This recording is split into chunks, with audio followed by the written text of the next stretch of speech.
प्यारे दोस्तों, स्वागत है आज की एक नई वीडियो में। दोस्तों, आज की इस वीडियो में क्लास 11th हिंदी काव्य सूरदास जी द्वारा रचित विनय के पदों और वात्सल्य के पदों की संपूर्ण लिखित व्याख्या आपको बताने वाला हूं। साथ ही मैंने ले रखी है हैंड रिटेन नोट्स, जो कि आपको दिखाई दे रही है। ठीक है ना।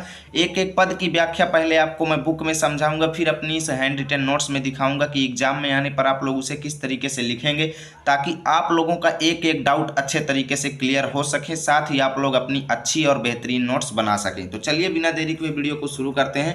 पहले आपको बुक में समझाएंगे, उसके बाद अपनी नोट्स दिखाएंगे। ठीक है ना।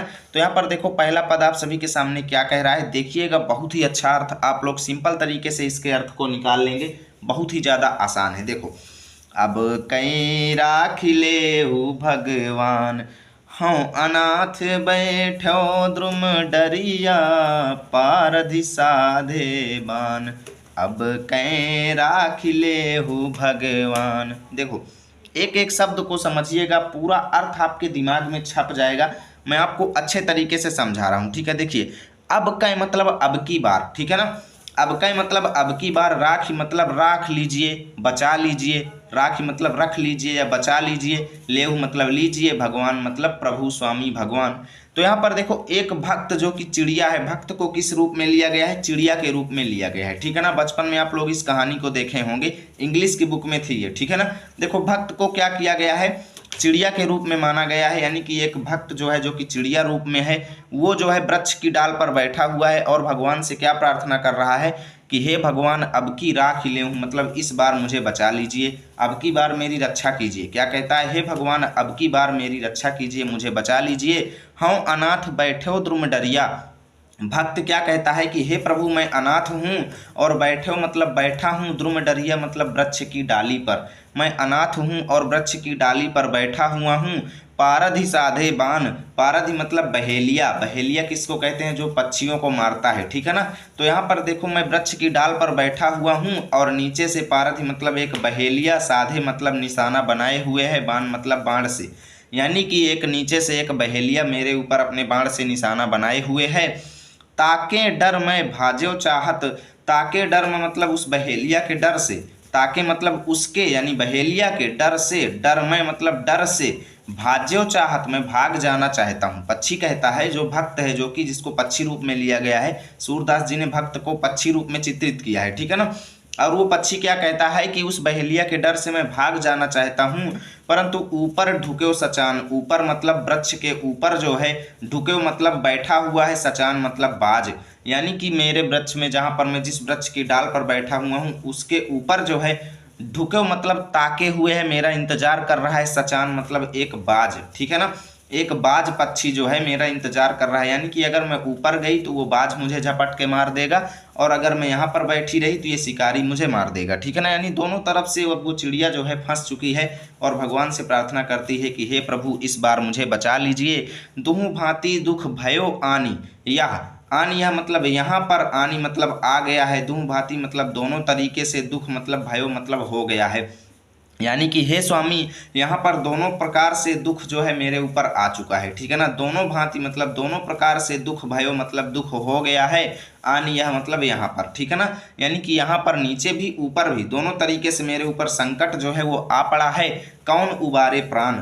अब मेरे उबारे मतलब रक्षा करे, प्राण मतलब प्राणों की, कौन मतलब कौन। और इसलिए हे स्वामी, हे भगवान, अब मेरे प्राणों की रक्षा कौन करेगा। सुमिरत ही अहि डस्यो पारधि। और जैसे ही ने उसने भगवान के नाम का स्मरण किया कि हे प्रभु, इस बार मुझे बचा लीजिए, जैसे ही वो पक्षी भगवान से प्रार्थना करती है, तो भैया भगवान की कृपा देखो कि होता क्या है कि सुमिरत ही अहि। सुमिरत ही मतलब भगवान का स्मरण करते ही, अहि मतलब सर्प, डस्यो मतलब डस लिया, पारधि मतलब बहेलिए को। यानी जैसे ही उसने भगवान के नाम का स्मरण किया, सर्प जो है, एक सांप आया और उसने बहेलिए को डस लिया। ठीक है ना।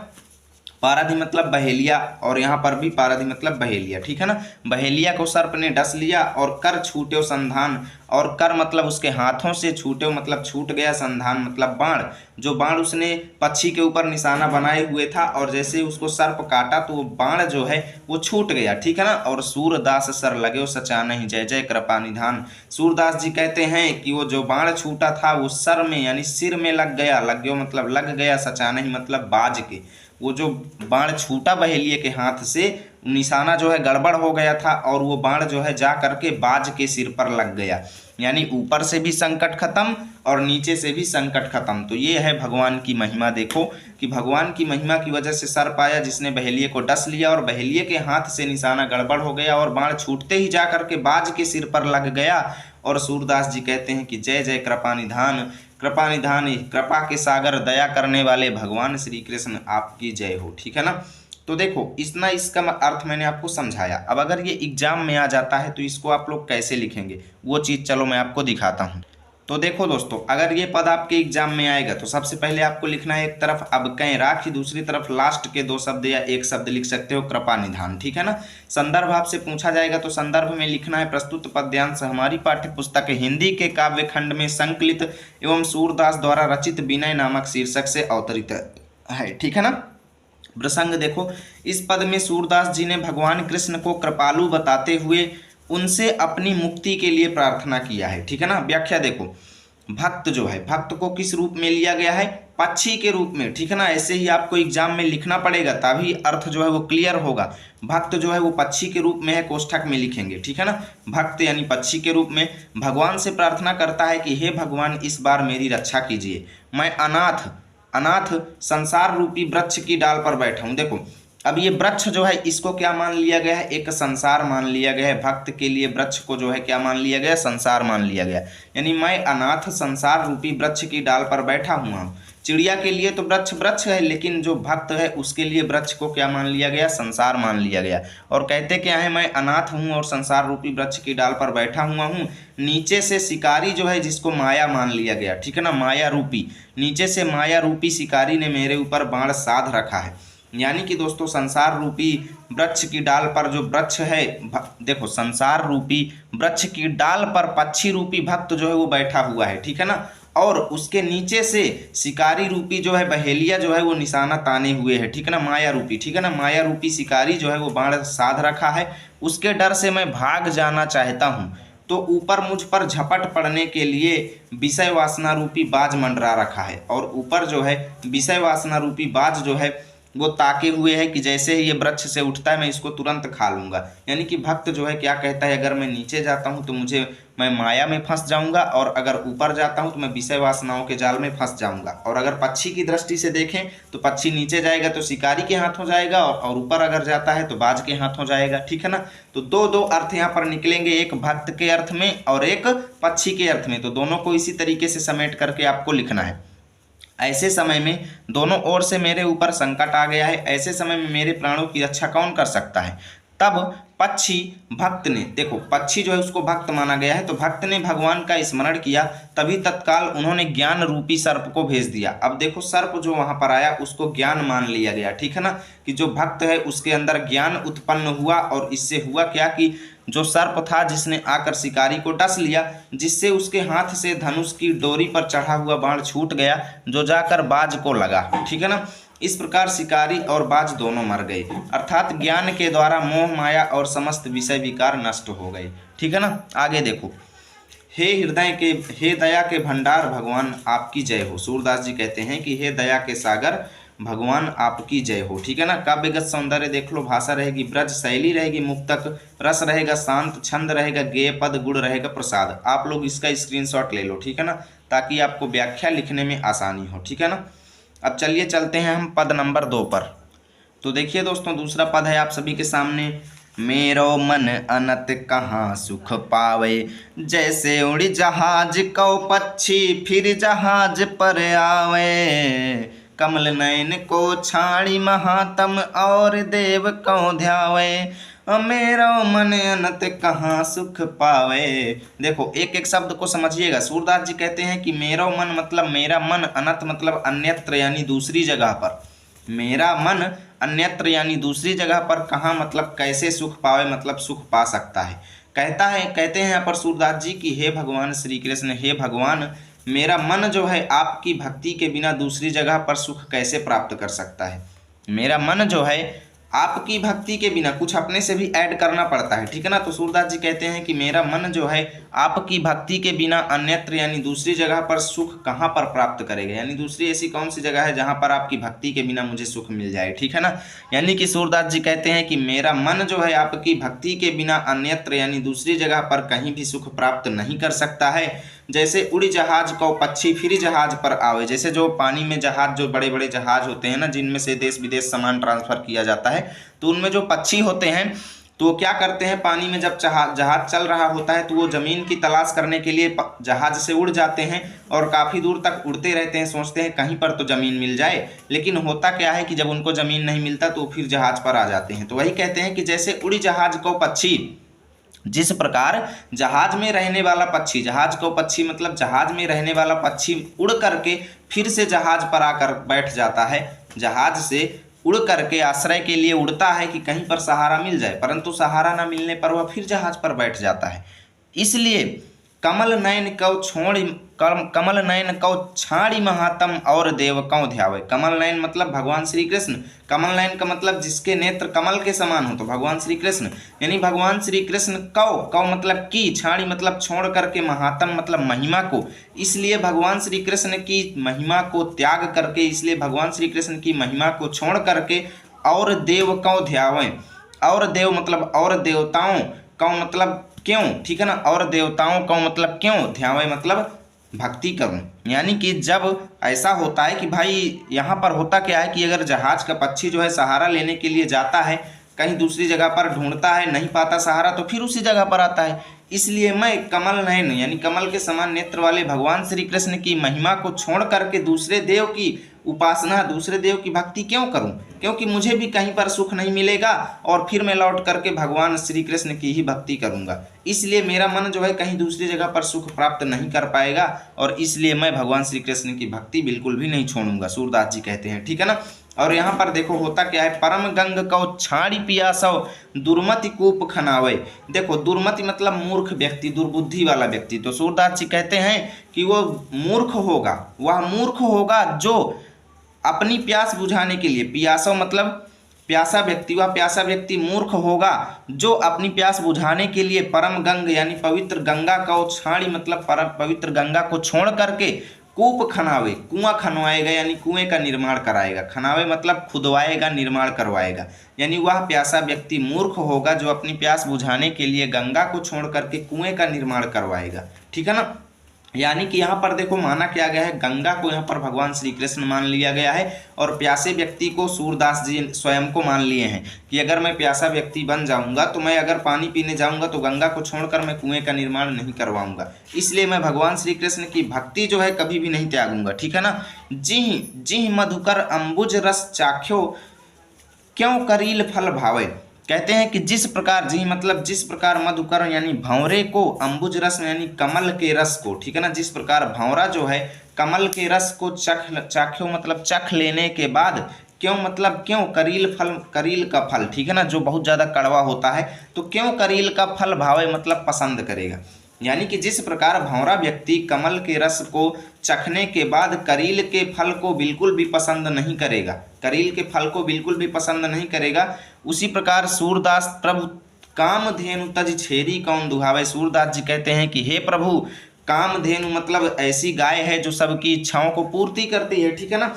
तो हे प्रभु, कामधेनु यानी सभी की मनोकामनाओं को पूरी करने वाली गाय को तजी मतलब त्याग करके, छेरी यानी बकरी को कौन दुहावे मतलब कौन दुहेगा। यानी कि सबकी मनोकामनाओं को पूर्ण करने वाली गाय को छोड़ करके बकरी कौन दुहेगा।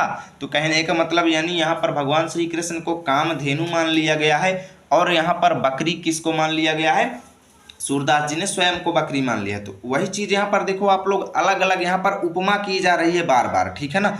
यहाँ पर मेन ये चीज़ बताई जा रही है कि भाई मेरा मन जो है, सूरदास जी कहते हैं कि मेरा मन जो है भगवान श्री कृष्ण की भक्ति के अलावा कहीं पर भी सुख प्राप्त नहीं कर सकता। जिस प्रकार जहाज का उड़ा हुआ पक्षी आश्रय ढूंढने के लिए उड़ता है और फिर आकर के जहाज पर बैठ जाता है, ठीक है ना, और प्यासा व्यक्ति जो है देखो, और यहाँ पर इसलिए मैं कमल नेत्र वाले भगवान श्री कृष्ण की महिमा को त्याग कर दूसरे देवताओं की भक्ति क्यों करूं, ठीक है ना। जिस प्रकार प्यासा व्यक्ति जो है गंगा से अपना प्यास बुझाएगा, वह कुआं नहीं खुदवाएगा। अगर वो सद्बुद्धि वाला व्यक्ति है, अगर वो दुर्मति वाला है, अगर वो मूर्ख है, तभी कुआं खुनवाएगा, ठीक है ना। और जिन मधुकर अंबुज रस चाख्यो, जिस प्रकार भंवरा जो है कमल के रस को चखने के बाद करील के फल को पसंद नहीं करता, ठीक है ना। सूरदास जी कहते हैं कि प्रभु मनोकामनाओं पूरी करने वाली कामधेनु यानी गाय को त्याग करके छेरी कौन दुहाएगा, यानी बकरी कौन दुहाएगा, ठीक है ना। बकरी को कौन दुहेगा, तो इसकी व्याख्या कैसे लिखेंगे वो चीज़ चलो दिखाते हैं, तो आपका सारा डाउट क्लियर हो जाए। तो मित्रों, इस पद के एग्जाम में आने पर आप लोगों को एक तरफ लिखना है मेरव मन अनत, दूसरी तरफ कौन दुहावे। संदर्भ रहेगा पूर्वत प्रसंग देख लो। प्रस्तुत पद में सूरदास जी ने बताया है कि उनका मन श्री कृष्ण की भक्ति के अतिरिक्त और कहीं नहीं लगता है। व्याख्या देख लो। सूरदास जी अपने आराध्य श्री कृष्ण के प्रति भक्ति प्रकट करते हुए कहते हैं कि हे प्रभु, मेरा यह मन आपको छोड़कर कहीं भी सुख नहीं पाएगा। जैसे जहाज पर रहने वाला पक्षी आश्रय की तलाश में दूर तक उड़कर जाता है और आश्रय न मिलने पर पुनः जहाज पर वापस आ जाता है, इसलिए मैं कमल के समान आंखों वाले श्री कृष्ण की महिमा को छोड़कर किसी और देवता की भक्ति नहीं कर सकता, ठीक है ना। वह महामूर्ख ही होगा जो अपनी प्यास बुझाने के लिए पवित्र गंगा को छोड़कर कुएं का निर्माण कराएगा। जिस भंवरे ने कमल के रस को चखा हो वह करील के फल को क्यों खाएगा। सूरदास जी कहते हैं कि सभी मनोकामनाओं को पूर्ण करने वाली गाय को छोड़कर बकरी कौन दुहेगा। कहने का तात्पर्य है क्या कि सभी मनोकामनाओं को पूर्ण करने वाले श्री कृष्ण के अलावा किसी दूसरे देवताओं की भक्ति जो है निरर्थक बताई गई है, बस, ठीक है ना। यानी कि भाई जब मेरी सभी मनोकामनाएं मेरे प्रीतम भगवान श्री कृष्ण पूर्ण कर देते हैं तो मुझे दूसरे देवताओं की भक्ति करने का कोई मतलब नहीं है। काव्यगत सौंदर्य देख लो, भाषा रहेगी ब्रज रस रहेगा शांत तथा भक्ति, अलंकार रहेगा उपमा, छंद रहेगा गेय पद। अब चलिए चलते हैं पद नंबर 3 पर, जो कि वात्सल्य का पहला पद है। तो मित्रों हम आ चुके हैं वात्सल्य में, और वात्सल्य में यहाँ पर देखिए तीसरा नंबर पद दिया गया है। इसकी अच्छे तरीके से व्याख्या आपको बताएंगे, ठीक है ना। तो चलो देखते हैं। हरिजू की बाल छवि कहों बरनी, सकल सुख की सियों कोटि मनोज शोभा हरनी। हरिजू की बाल छवि कहों बरनी। देखो एक एक शब्द को अच्छे तरीके से समझिएगा, आपको पूरा समझ में आएगा। देखो सूरदास जी कहते हैं हरिजू, हरिजू मतलब श्री कृष्ण, ठीक है ना। हरिजू मतलब श्री कृष्ण, यानी श्री कृष्ण की बाल छवि, बाल छवि यानी बचपन की छवि, बचपन की सूरत। कहों मतलब कहता हूँ, बरन मतलब वर्णन। तो यहाँ पर पहली लाइन का मतलब ये हुआ कि सूरदास जी भगवान श्री कृष्ण की बाल छवि का वर्णन करते हुए कहते हैं, ठीक है ना। कहों मतलब कहते हैं, बरनी मतलब वर्णन, बाल छवि मतलब बचपन की छवि का, ठीक है ना। हरिजू मतलब हरिजू की मतलब भगवान श्री कृष्ण की। तो सूरदास भगवान श्री कृष्ण की बाल छवि का वर्णन करते हुए कहते हैं कि सकल सुख की सीयू कोटि मनोज शोभा हरनी। सकल मतलब सभी, सुख की यानी सुखों की, सभी सुखों की, सीयू मतलब सीमा है यह, यानी भगवान श्री कृष्ण की जो बाल छवि है, बचपन की छवि जो है, ये सभी सुखों की एक सीमा है, सभी सुखों की सीमा है, सभी सुखों की लिमिट है, यानी इससे बढ़ कर के कोई भी सुख नहीं है। यानी इनके बचपन की छवि को देखने पर जो सुख मिलता है वो और कहीं भी नहीं मिलता, यानी संपूर्ण सुखों की एक सीमा है, ठीक है ना।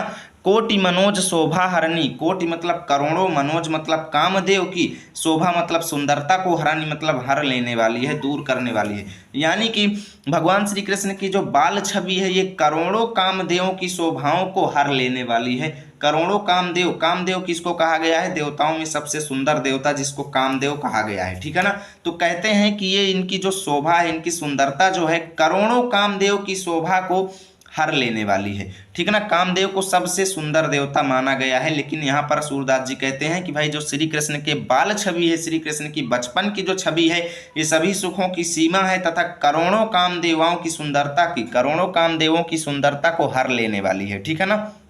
उसके बाद देखो आगे यहाँ पर क्या है, भुज भुजंग सरोज नयननी बदन विधुजित लरनी। यानी कि जब भगवान श्री कृष्ण की बाल छवि का वर्णन करते हुए कहते हैं कि भगवान श्री कृष्ण की छवि को देखने पर ऐसा लगता है जैसे भुज भुजंग, इनकी भुजाओं ने सर्प को, ठीक है ना, भुज भुजंग इनकी भुजाओं ने, भुजंग यानी सर्प को, सरोज नयननी, नयननी मतलब नेत्रों ने, कमल को, ठीक है ना, सरोज मतलब कमल को, नयननी मतलब नेत्रों ने, ठीक है ना। इनकी जब छवि को देखते हैं तो ऐसा लगता है कि इनकी भुजाओं ने सर्प को, नेत्रों ने कमल को, और बदन माने होता है मुख, मुंह जिसको कहते हैं, ठीक है ना, और मुंह ने विधु मतलब चंद्रमा को, ठीक है ना।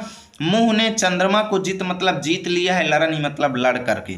इनकी जब छवि को देखते हैं तो ऐसा लगता है कि इनकी भुजाओं ने सर्प को, नेत्रों ने कमल को और मुंह ने इनके चंद्रमा को जीत लिया है, लड़नी मतलब लड़ करके। ठीक है ना। रहे विवरण सलिल नभ उपमा अपर दूर डरनी। ठीक है ना। और इसीलिए रहे रहते हैं, भुजंग जो है इसीलिए बिल में रहता है, विवरणी मतलब बिल में। ठीक है ना। बांबी जिसको कहते हैं। जब जो है भगवान श्री कृष्ण ने सर्प के जो है भगवान श्री कृष्ण की भुजाओं ने सर्प को जीत लिया, उनके नेत्रों ने कमल को जीत लिया और उनके मुख की सुंदरता ने चंद्रमा को जीत लिया, इसीलिए जो है ये लोग अपमानित होकर सर्प जो है बिल में रहते हैं, कमल जो है पानी में छिप गया। ठीक है ना। और चंद्रमा जो है नभ में छिप गया, आकाश में छिप गया। और उपमा यानी और दूसरी, उपमा अपर, अपर माने दूसरी, दूरी मतलब दूर, डरनी मतलब डर के मारे। और भगवान श्री कृष्ण से तुलना करने वाली और भी जो चीजें थी वो डर के मारे दूर चली गई। दूरी मतलब दूर चली गई, डरनी मतलब डर के मारे, अपर मतलब दूसरी, उपमा मतलब चीजें, तुलना करने वाली जो चीजें थी। ठीक है ना। उपमा माने होता है तुलना करने वाली, यानी जो भगवान श्री कृष्ण की बाल छवि से तुलनात्मक चीजें थी वो डर के मारे दूर चली गई। ठीक है ना। मंजु मेचक मृदुल तनु अनुहरत भूषण भरनी। ठीक है ना। वो कहते हैं कि भगवान श्री कृष्ण का मंजू मतलब सुंदर, भगवान श्री कृष्ण का शरीर जो है वो मंजू यानी सुंदर है, मेचक यानी मेचक का मतलब होता है श्यामल है। ठीक है ना। मेचक का मतलब श्यामल, कहते हैं कि भगवान श्री कृष्ण का जो शरीर है वो सुंदर है, मेचक मतलब श्यामल है, और मृदुल मतलब कोमल है, तनु मतलब शरीर। भगवान श्री कृष्ण का शरीर जो है सुंदर है, श्यामल है और कोमल है। और अनुहरत, अनुहरत मतलब अनुकूल। ठीक है ना। और अपने शरीर के अनुकूल, अनुहरत मतलब अनुकूल ही, भूषण मतलब आभूषण, भरनी मतलब पहने हुए हैं। ठीक है ना। और उन्होंने अपने शरीर के अनुकूल ही आभूषण धारण किए हुए हैं, भरनी मतलब धारण किए हुए हैं। मनहु सुभग सिंगार शिशु तरु कर फरो अद्भुत फरनी। ठीक है ना। और इस दृश्य को देखकर ऐसा लगता है कि यानी उनकी शरीर को देख करके जब उन्होंने अनेक आभूषणों को धारण किया हुआ है तो ऐसा लगता है जैसे मनु मतलब मानो, सुभग यानी सुंदर, सिंगार शिशु तरु, सिंगार एक वृक्ष होता है। ठीक है ना। तब ऐसा लगता है जैसे सिंगार का छोटा सा वृक्ष, शिशु तरु मतलब छोटा सा वृक्ष, सुभग मतलब सुंदर। ठीक है ना। ऐसा लगता है जैसे सिंगार के वृक्ष, सिंगार का छोटा सा वृक्ष, सिंगार का छोटा सा सुंदर वृक्ष। ठीक है ना। सिंगार का छोटा सा सुंदर वृक्ष, फर्यो अद्भुत फरनी, फर्यो मतलब फल गया है, अद्भुत मतलब विस्मय पूर्वक यानी आश्चर्यजनक, फल, फरनी मतलब फल, यानी कि जो है सिंगार का छोटा सा सुंदर वृक्ष जो है वो अद्भुत फलों से फर गया है। ठीक है ना। भगवान श्री कृष्ण की इस बाल छवि को देख करके ऐसा लगता है, यानी जब उन्होंने आभूषण को धारण किए हुए हैं अपने कोमल, श्यामल और मृदुल शरीर में, तो ऐसा लगता है जैसे सिंगार का छोटा सा सुंदर वृक्ष जो है अद्भुत फलों से फर गया है। ठीक है ना। और चलत पद प्रतिबिंब मन यांगन घुटुरवनी करनी। देखो, और जब वो चलत मतलब चलते हैं, मन यांगन मतलब मड़ियों से युक्त, आंगन में घुटुरवनी माने घुटनों के बल, करनी मतलब बल। ठीक है ना। देखो यहाँ पर सूरदास जी कहते हैं कि जब वो मड़ियों से युक्त आंगन में घुटनों के बल चलते हैं तो उनके पैरों का प्रतिबिंब जो है, पद प्रतिबिंब मतलब उनके पैरों का प्रतिबिंब जो है देख करके ऐसा लगता है जैसे जलज। देखो ऐसा लगता है जनु मतलब जैसे, धरनी माने धरती, ऐसा लगता है जनु माने जैसे धरती, जलज संपुट यानी कमल के दोना, कमल जो है कैसे होता है, दोना के आकार का होता है ना, दोना आप लोग देखे होंगे। ठीक है ना। जलज संपुट यानी दोने के आकार, जो कमल का बना हुआ दोना जो है, सुभग मतलब सुंदर छवि, यानी भगवान श्री कृष्ण की सुंदर छवि को कमल के दोने में भरी मतलब भर करके, भरी लेती मतलब भर लेती है।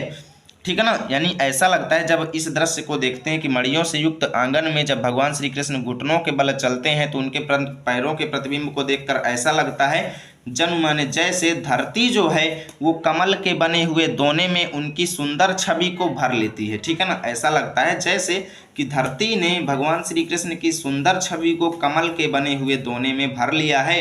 और पुण्य फल अनुभवति सुतहि बिलोकी कै नंद घरनी, नंद घरनी मतलब नंद की घरवाली अर्थात यशोदा मैया। ठीक है ना। यशोदा मैया सुतहि मतलब पुत्र को, बिलोकी कै मतलब देख करके। ठीक है ना। यशोदा मैया जब अपने पुत्र को देखती हैं, सुतहि मतलब पुत्र को, बिलोकी कै मतलब देख करके अपने पुण्य के फल का अनुभवती मतलब अनुभव करती हैं। क्या अनुभव करती हैं जब वो अपने पुत्र को देखती हैं कि शायद ये मेरे पुण्य कृत्यों का फल है, मेरे द्वारा किए गए पुण्य कार्यों का फल मिला है मुझको, जो मुझे भगवान श्री कृष्ण जैसे पुत्र मिले हैं। ठीक है ना। यशोदा कहती हैं कि ये मेरे पुण्य कार्यों का फल है कि मुझे इस प्रकार का बेटा मिला श्री कृष्ण के जैसे, ठीक है ना। सूर प्रभु की उर्वशी किलकनी ललित लरखननी। देखो सूरदास जी कहते हैं कि प्रभु की उर मतलब हृदय में, बसी मतलब बस गई है, किलकनी मतलब किलकारी करते हुए, ललित लरखरनी मतलब लड़खड़ाते हुए, लरखरनी मतलब लड़खड़ाते हुए, ललित मतलब चलना, ठीक है ना। सूरदास जी कहते हैं कि भगवान श्री कृष्ण का किलकारी मारते हुए और लड़खड़ा करके चलना जो है मेरे हृदय में बस गया है, ठीक है ना। सूरदास जी ये कहते हैं। तो अब इसकी व्याख्या कैसे लिखेंगे, चलो वो चीज़ आपको दिखाते हैं। तो मित्रों आपको एक तरफ लिखना है हरिजू की, दूसरी तरफ लरखरनी। संदर्भ देख लो इसका अलग होगा। प्रस्तुत पद हमारी पाठ्य पुस्तक हिंदी के काव्य खंड में संकलित एवं सूरदास द्वारा रचित वात्सल्य शीर्षक से लिया गया है। प्रसंग देख लो। प्रस्तुत पद में सूरदास जी ने श्री कृष्ण की बाल छवि का वर्णन किया है। व्याख्या देख लो। सूरदास जी श्री कृष्ण की बाल छवि का वर्णन करते हुए कहते हैं कि उनकी सुंदरता सभी सुखों की सीमा है और करोड़ों कामदेव की सुंदरता का हरण कर लेने वाली है। उनकी सुंदरता को देखकर ऐसा प्रतीत होता है जैसे उनकी भुजाओं ने सर्प को, उनके नेत्रों ने कमल को, उनके मुख ने चंद्रमा को लड़कर जीत लिया है, जिसके कारण सांप बिल में, कमल पानी में तथा चंद्रमा आकाश में छिप गए हैं तथा अन्य दूसरी उपमाएं डर कर दूर जाकर छिप गई हैं। बालक श्री कृष्ण का शरीर सुंदर, श्यामल और कोमल है तथा उन्होंने अपने अनुरूप आभूषण को धारण कर रखा है, जिसे देखकर ऐसा लगता है मानो छोटे श्रृंगार के वृक्ष ने अद्भुत फलों को धारण कर लिया है, ठीक है ना, धारण कर रखा है। जब बालक श्री कृष्ण मड़ियों से युक्त आंगन में घुटनों के बल चलते हैं तो उनके पैरों के प्रतिबिंब को देखकर ऐसा लगता है जैसे धरती ने कमल के दोने में उनकी सुंदर छवि को भरकर धारण कर लिया है। चलो चलते हैं नेक्स्ट पेज पर। और आगे देखिए दोस्तों, लिखा हुआ है मैया यशोदा अपने पुत्र को देखकर अनुभव करती हैं कि यह उनके पुण्य का परिणाम है कि उन्हें बालक रूप में श्री कृष्ण की प्राप्ति हुई। सूरदास जी कहते हैं कि श्री कृष्ण की सुंदर किलकारी और लड़खड़ा कर चलने की सुंदरता मेरे दिल में समा गई है, ठीक है ना। काव्य सौंदर्य देख लो, रस रहेगा, वात्सल्य छंद रहेगा, गेय पद अलंकार रहेगा, उत्प्रेक्षा अनुप्रास, भाषा रहेगा, ब्रज गुण माधुर्य रहेगा। और यहाँ से भैया आपका चैप्टर जो है फिनिश होता है। उम्मीद करता हूँ वीडियो बहुत ज़्यादा अच्छी लगी होगी। यदि इसी तरीके की वीडियो अन्य चैप्टर्स की भी चाहिए तो हमें कमेंट जरूर करें। मिलेंगे आपके साथ नए वीडियो में, तब तक के लिए जय हिंद, जय भारत।